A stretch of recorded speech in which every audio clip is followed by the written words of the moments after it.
Two old men stand a little apart from the noise. One of them is Kurt Vonnegut. The other is Joseph Heller, who wrote Catch-22, a book that sold millions and never stopped selling. Vonnegut leans in, half teasing. He tells Heller that their host, the man who owns all of this, made more money in a single day than Heller has earned from Catch-22 in its entire history. Heller thinks about it, then he says, "Yes, but I have something he will never have." A pause. Enough. Hold on that word, suspended over the water like the last note of a song. Enough. Most people spend their whole lives and never once say it.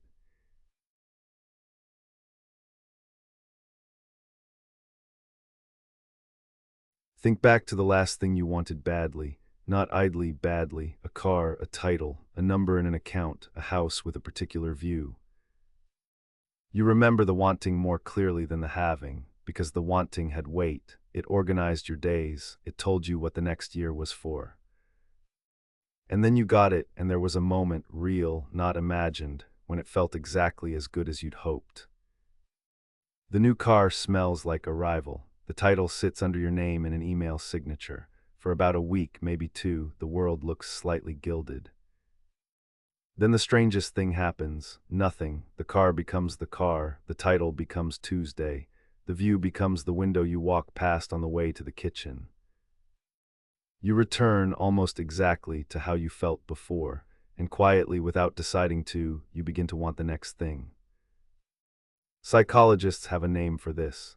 In the 1970s, two researchers, Brickman and Campbell, called it the hedonic treadmill. You can read the original framing as hedonic adaptation. The idea is plain and a little brutal. Whatever you acquire, you adapt to.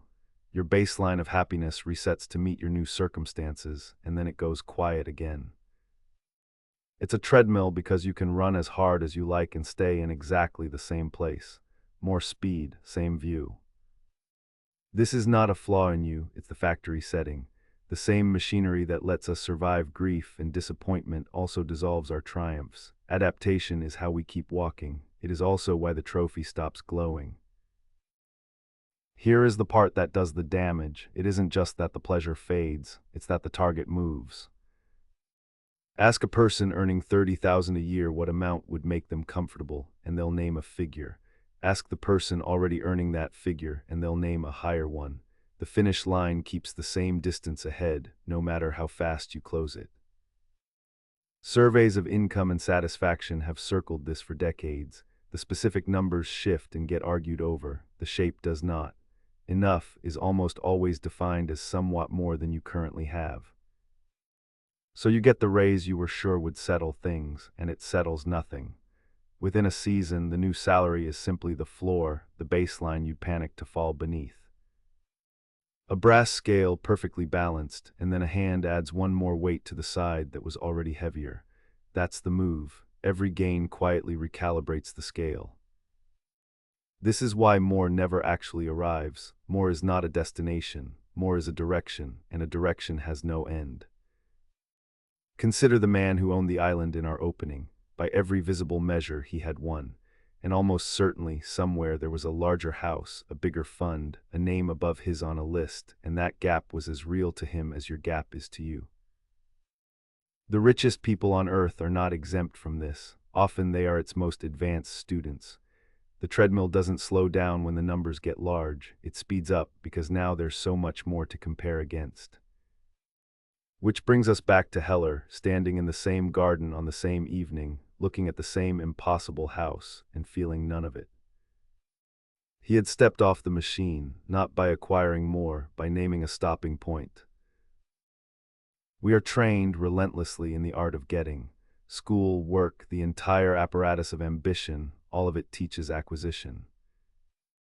No one teaches the opposite skill. No one sits you down and helps you decide on purpose what would be enough, the number you'd be glad to stop at, the life past which more is just more. And without that number, you are running a race with no finish line, set by people who will never tell you that you've arrived, because it is not in their interest for you to stop. There's an old observation, often attributed to the investor types who survive long careers. The surest way to go broke is to risk what you have and need, to get what you don't have and don't need. A man bets a house he loves to win a bigger house he will adapt to in a fortnight. He frames it as ambition. It is closer to a kind of blindness. Defining enough is not surrender. This is the part people miss. It is not the absence of ambition. It is ambition that finally knows its own coordinates. The sailor who knows which harbor he's making for can use the same storm that wrecks the one who's just running before the wind. A destination doesn't make you slower. It makes the effort mean something. Enough is a number, yes, but it's also a posture.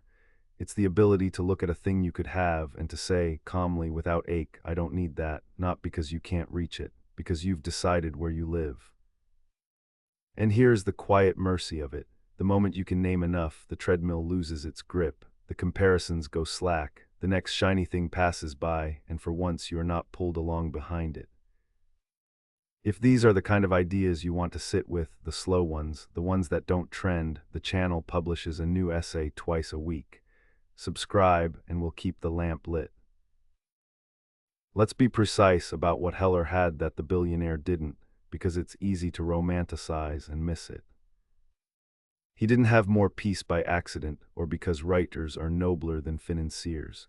He had it because there was a line past which his wanting stopped, and on the far side of that line is the only thing money was ever really for. Freedom, not the freedom to buy anything, that's just appetite with a bigger budget. The freedom to not need the next thing, to wake up and find the day already sufficient. Picture two rooms. The first, a vast, immaculate, empty space, marble, glass, silence, and a person in it who is already thinking about the next house. The second, a small room, a single warm lamp, a book, a cup going cold, and a person who is, for this hour, not chasing anything at all. We are taught to want the first room. Almost no one tells you the second one is the prize, that it was always the prize, and the first room was the long way round. None of this is an argument for poverty or for wanting nothing. Wanting is human. Ambition builds things. The point is narrower and stranger, that more pursued without a ceiling doesn't deliver the thing you bought it for. It buys a better treadmill, quieter, smoother, more beautifully made, but still a treadmill and still going nowhere and still running while you sleep. The question then is not how do I get more? You already know how to do that, everyone does. The question is the one no one asked you, what would be enough? Go back one last time to that island, the lamps, the water, the two old men. One of them owned almost everything in sight and was, by the logic of the machine, obligated to want more. The other owned a fraction of it and had quietly won the only game that matters by refusing to keep playing. You don't have to know your number tonight, but it's worth knowing that the number exists, that somewhere ahead of you there is a line where you could, in good conscience, stop, and that crossing it isn't failure, it's arrival. Most people will run their whole lives without ever drawing that line. Don't be most people, draw it, even faintly, even in pencil. You can always move it later, but at least you'll know you have won. Because in the end, the richest thing you can say at a billionaire's party isn't the size of your house, or your fund, or your name on any list. It's one word said without strain, while everyone around you is still running. Enough. Wealth is not what you have, it's what you no longer need to chase. Until next time.